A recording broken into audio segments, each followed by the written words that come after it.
Pria melihat pacarnya tidur di sofa. Segera minum susu untuk mengisi kembali energi Anda. Tapi saat ini, sejumlah besar agen FBI menerobos pintu. Kamu bajingan, angkat tangan. Kenapa kamu tertawa, bajingan? FBI mendorongnya ke tanah dan langsung memborgolnya. Mereka kemudian menemukan sejumlah besar uang tunai di rumah tersebut. Tepung, dan senjata dan peluru. Agen wanita FBI memberitahunya, jika tidak ada hal lain yang terjadi, dia akan menghadapi tuduhan kejahatan seks yang serius, dan tidak akan ada peluang untuk meringankan hukuman. Namun pria itu tidak panik. Ia juga mengatakan dengan sangat yakin bahwa ia mempunyai tim hukum yang hebat. Apakah menurut Anda keajaiban akan terjadi? Film ini dibintangi oleh Taron Egerton. Sebuah film drama kriminal Amerika berdasarkan peristiwa nyata. Selanjutnya, izinkan saya membawa Anda semua ke dalam cerita ini. Nama pria itu adalah Jimmy, pemain rugby yang luar biasa. Tapi dia punya banyak teman buruk. Hal ini mendorongnya untuk memulai bisnis penjualan tepung. Maka dimulailah kehidupannya di penjara. Tepat ketika dia yakin ayahnya bisa memancingnya keluar. Ayahnya, seorang petugas polisi, memberitahunya, karena menjual mesiu dan senjata ilegal, dia menghadapi hukuman 5 tahun penjara. Sama sekali tidak mungkin ayah tua itu bisa menyelamatkannya. Dan satu-satunya jalan yang ada, bahwa ia mengaku bersalah di hadapan hakim untuk mendapatkan pengurangan hukuman. Ditulis dari jaksa, jika Anda secara aktif mengakui kesalahan, kemungkinan besar untuk dijatuhi hukuman kelas menengah. Jika kinerja Anda baik, Anda bisa dibebaskan dari penjara setelah 2 atau 3 tahun. Jimmy teringat kata-kata ayahnya yang dulu. Pada hari persidangan, Jimmy mengakui kejahatannya, namun keputusan hakim mengejutkannya, karena Jimmy menjual banyak tepung dan secara ilegal menyembunyikan sejumlah besar senjata dan amunisi. Ini cukup untuk menjatuhkan hukuman 25 tahun penjara kepada Jimmy. Tapi untungnya Jimmy mengambil langkah cerdas, karena dia dengan sukarela mengakui semua kejahatannya. Sesuai dengan standar hukuman minimum, Jimmy akhirnya dijatuhi hukuman 10 tahun penjara, dan tidak ada kemungkinan pembebasan bersyarat. 10 tahun, 10 tahun, 10 tahun. Apakah kamu bercanda, jaksa? Anda berbohong kepada saya. Anda pembohong. 7 bulan kemudian, Jimmy dibawa ke rumah sakit oleh sipir.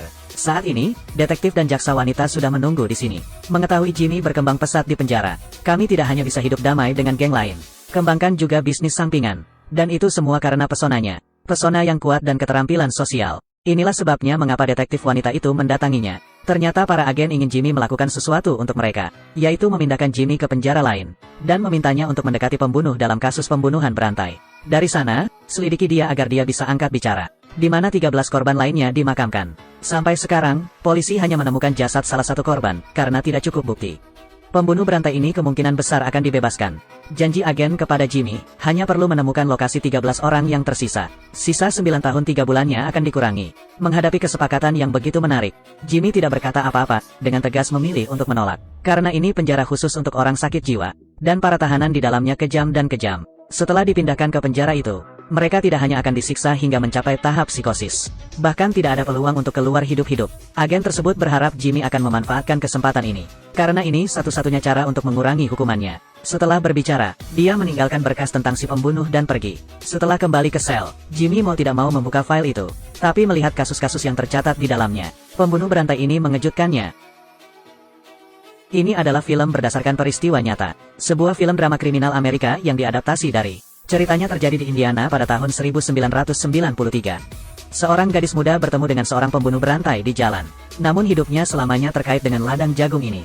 Menurut saksi, saat itu dia tidak melihat pembunuhnya. Tapi dia sangat yakin, pihak lain sedang mengendarai truk Dodge abu-abu, sampai setahun kemudian. Butuh waktu lama bagi polisi untuk menemukan beberapa petunjuk berguna. Belajar dari laporan polisi setempat bahwa, baru-baru ini mereka menerima banyak pengaduan mengenai anak perempuan yang mengalami pelecehan seksual. Dan pembunuhnya adalah pengemudi truk abu-abu itu. Setelah diselidiki lebih lanjut, mereka menemukan nama pemilik truk tersebut adalah Larry.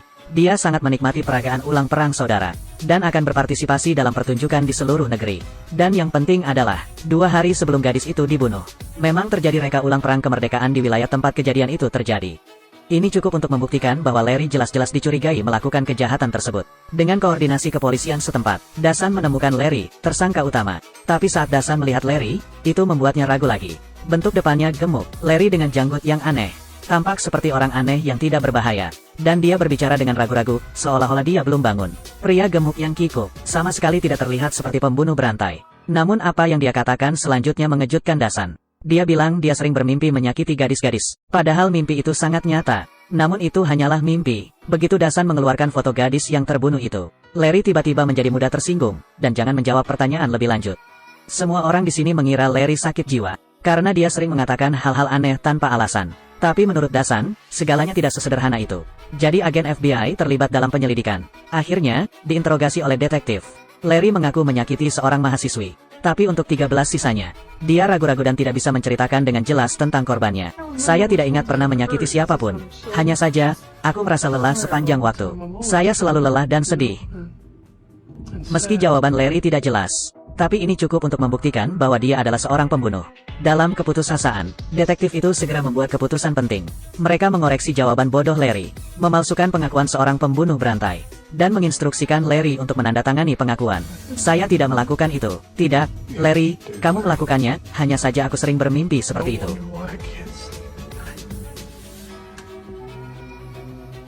Nanti, detektif tersebut segera pergi ke rumah Larry untuk mencari bukti, dan menemukan truk yang dikendarainya saat dia melakukan kejahatan.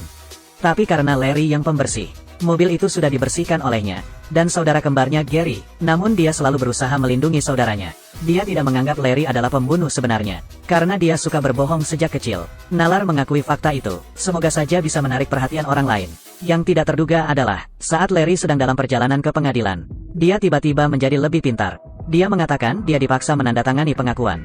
Dia sama sekali bukan seorang pembunuh. Saat di pengadilan, hakim mengatakan Larry menderita gangguan kepribadian, dan mudah terpengaruh oleh saran orang lain.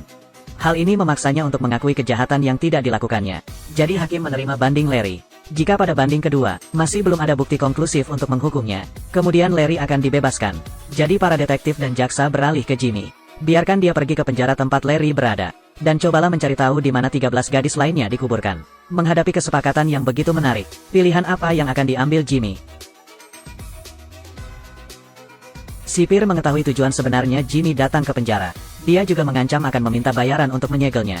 Menghadapi ancaman dari penjaga penjara, Jimmy hanya bisa berkompromi. Saat ini dia hanya bisa meminta bantuan ayahnya. Dia bilang dia masih punya $80.000 di kamarnya. Ingin ayahnya memberinya $10.000 untuk digunakan saat dibutuhkan. Tapi yang tidak dia duga adalah, pengobatan ayah sudah menghabiskan banyak uang sejak lama. Jimmy kecewa dengan kata-kata ini. Dan sekarang satu-satunya harapan, itu adalah satu-satunya kilogram bubuk mesiu yang disembunyikan di rumah tua itu. Dia meminta ayahnya menemukan cara untuk membawa bubuk mesiu ke penjara. Dia kemudian menjualnya di penjara untuk mendapatkan uang tunai. Setelah beberapa hari bersama Larry, hubungan mereka juga menjadi lebih baik. Saat ini, mereka berdua seperti pasangan muda. Namun, saat mereka berdua sedang berbicara dan tertawa, sipir penjara melangkah maju. Larry dipanggil karena dia akan menjalani rehabilitasi mental. Seorang penjaga penjara tetap tinggal dan mulai meminta uang pada Jimmy. Jimmy menceritakan rencananya, dan berjanji akan membayar segera setelah menjual adonan. Larry di sini juga mengobrol dengan psikiater. Dia juga memperkenalkan teman-temannya kepadanya. Larry berkata dia sangat senang dengan Jimmy. Sangat nyaman juga untuk berbicara dengannya. Karena saat dia sedang berbicara dengan Jimmy, dia tidak bisa melihat menembusnya. Besok, Jimmy menyambut kunjungan ayahnya ke penjara dengan harapan tinggi. Namun yang ditunggunya bukanlah tepung melainkan kekecewaan. Karena ayah tidak pernah menemukan bedak yang dibicarakannya. Dia belajar dari ayahnya. Selama ini, hanya rekannya yang datang ke rumah itu. Jimmy juga menduga dia pasti mencuri barang-barangnya. Berita ini seperti sambaran petir dari langit. Kini satu-satunya harapan telah hancur total. Dalam keputusasaan, Jimmy hanya bisa menghubungi detektif itu, dan berharap untuk menerima bantuan Anda.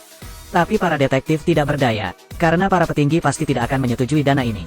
Dan satu-satunya cara sekarang adalah mengakhiri rencana tersebut. Tapi butuh setidaknya 2 minggu untuk membawa Jimmy ke penjara. Namun yang lebih buruk adalah, detektif tersebut mempelajari informasi penting saat menyelidiki kasus tersebut. Larry mengaku melakukan percobaan pembunuhan.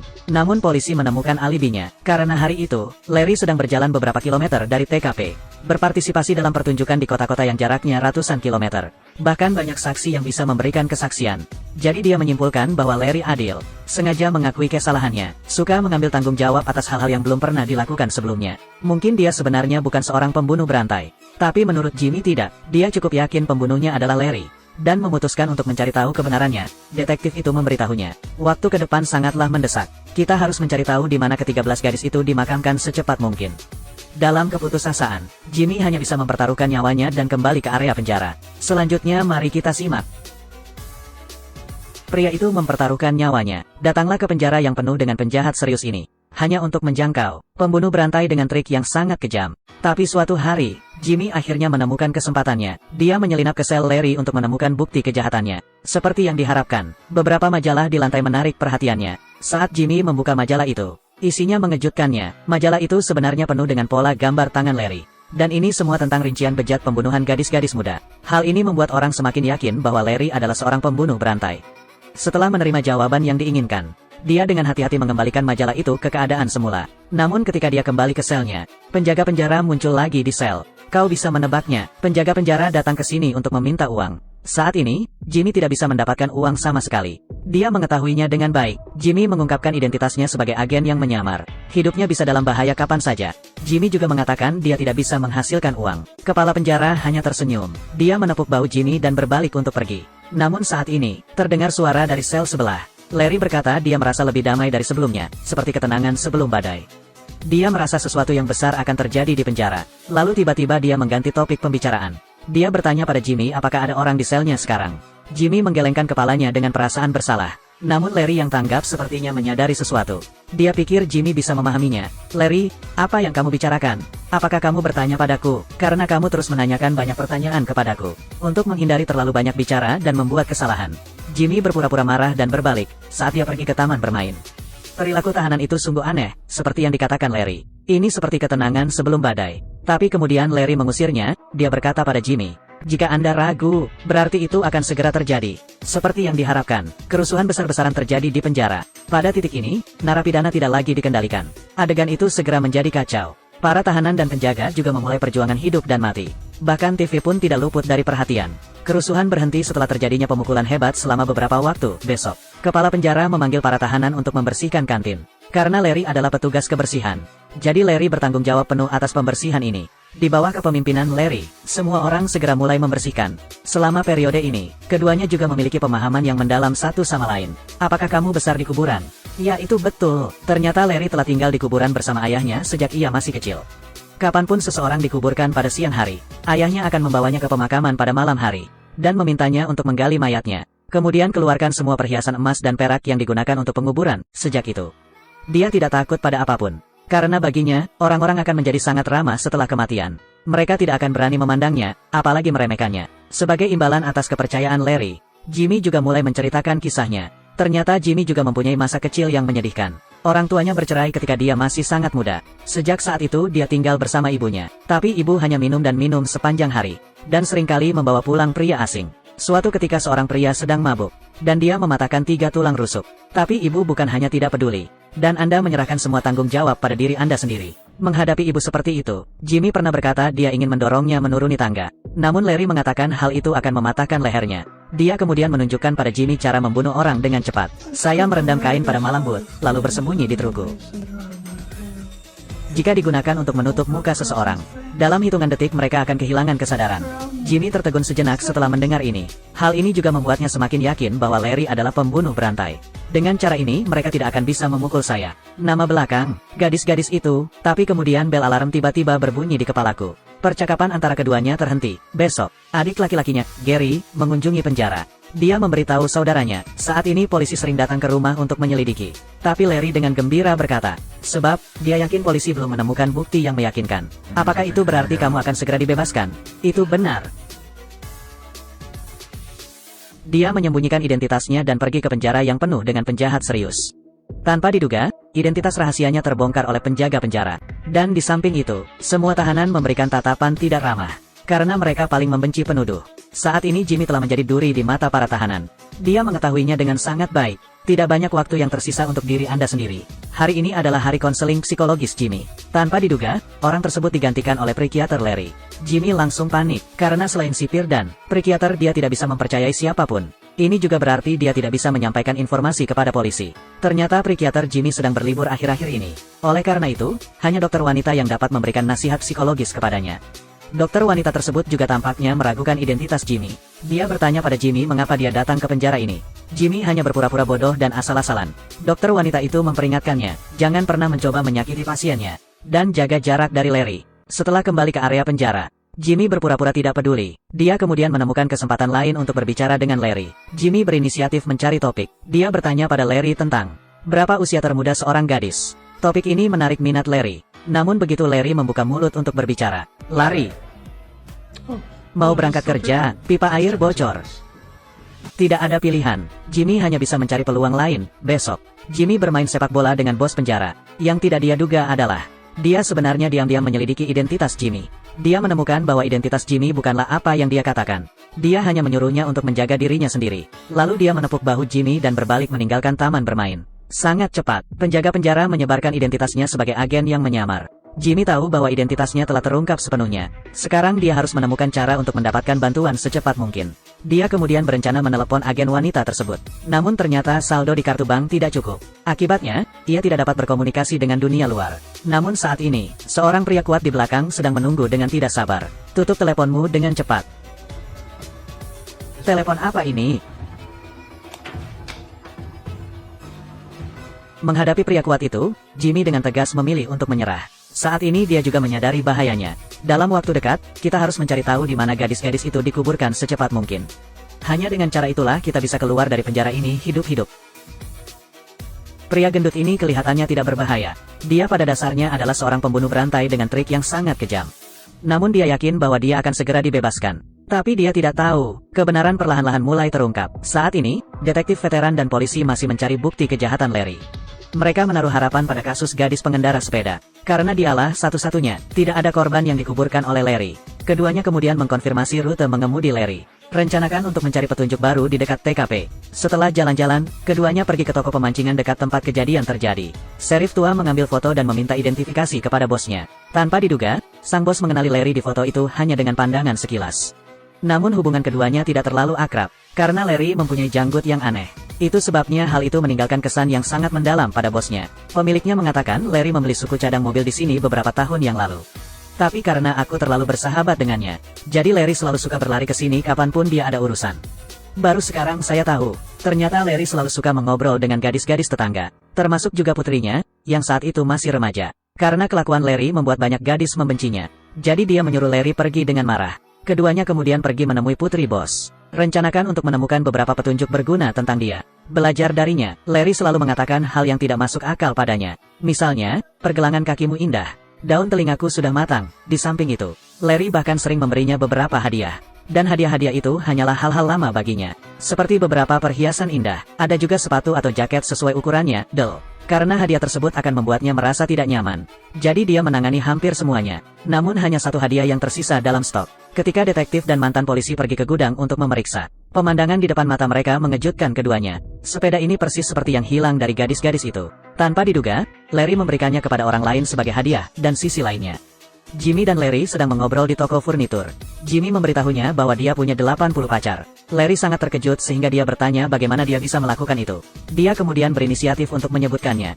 Gadis yang mengendarai sepeda itu terlempar ke hutan belantara. Larry bilang dia ramah pada awalnya. Keduanya mengobrol dengan gembira, tapi saat dia mencium gadis itu, dia menjadi kurang ramah.